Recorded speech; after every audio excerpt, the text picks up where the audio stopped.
សួស្តីបងប្អូនទាំងអស់គ្នាតោះថ្ងៃនេះយើងមក review ពីខ្សែភ្លើងរបស់ដង្ហើមម្ដងទៅតែដឹកមកដល់ថ្មីមកពីប្រទេសចិនបាទខ្ញុំកំងមកលើនេះគឺកំង3ប្រភេទផ្សេងគ្នាវាមិនខុសគ្នាប្រហែលទេតែគាត់ថាវាមានលក្ខណៈខុសគ្នាតិចតួចសម្រាប់ខ្សែទី1នេះគឺមានប្រវែងនៅតែ3ម៉ែត្រប៉ុន្តែបើតាមមើលខ្សែស្ពាន់ខាងក្នុងវានេះគឺមិនសូវជាធំប្រហែលទេមកមើលតាមຂະຫນាតគឺ 0.50 0.5 មីលីម៉ែត្រហើយសម្រាប់ខ្សែទី2នេះវិញគឺមានប្រវែងតែ1ម៉ែត្រកន្លះទេប៉ុន្តែសរសៃស្ពាន់ខាងក្នុងវារៀងធំដែរគេហៅថាຂະຫນាត 0.75 មីលីម៉ែត្រហើយសម្រាប់ខ្សែទី3ចុងក្រោយនេះក៏ຂະຫນាតវាសរសៃស្ពាន់វាក៏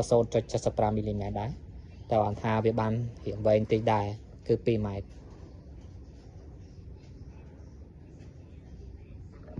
តាចឹងចុងក្រោយខ្ញុំជ្រើសយកខ្សែនេះទៅ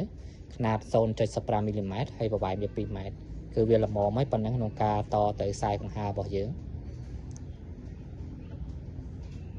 ចឹងឥឡូវយើងមកមើលខ្សែម៉ូទ័ររបស់យើងសិន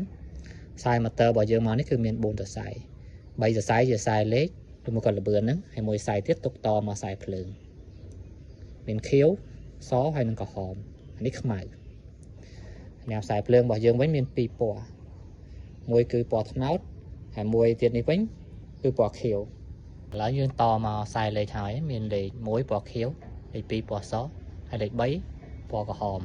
ពីសោយទៅខ្លាំងហើយនៅសល់ខ្សែពណ៌ខ្មៅនេះគឺយើងតជាមួយនឹងខ្សែពណ៌ខៀវមករបស់ខ្សែភ្លើងយើងហ្នឹងហើយនៅសល់ពណ៌ត្នោតមួយគឺយើងតទៅលេខ0ទៅកុងតាក់លេខ0ហ្នឹងអញ្ចឹងវាដំណើរការក៏អត់ចាំមើលទៀតចាំយើងពិនិត្យមើលទាំងអស់គ្នាមកឥឡូវនេះយើងតរួចហើយគាត់ថានេះជាការតសារលបងទេមិនមែនជាផ្លូវការទេអ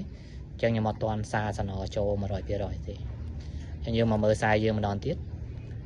ខ្សែល្បឿនគឺមានលេខ1ពណ៌ខៀវលេខ2ពណ៌សហើយលេខ3ពណ៌ក្រហម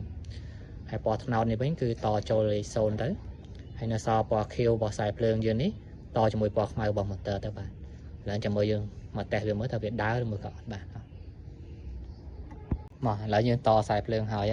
មកដល់យើងវគ្គយើងតេស្តហើយពេលនេះតែមុននឹងតេស្តបងខ្ញុំគាត់ត D-center មួយផ្សេងទៀតឲ្យខ្ញុំដើម្បីការពារបើសិនជាយើងតខុសវាអាចឆ្លងឬមួយក៏វាអាចផ្ទុះផ្សេងអីគឺវា load D-center មួយនោះទេវាអត់ load D-center នៅក្នុងផ្ទះទាំងមូលទេតោះចឹងឥឡូវយើងសាកតេស្តមើលបើមើលថាអូខេក៏អត់បាទ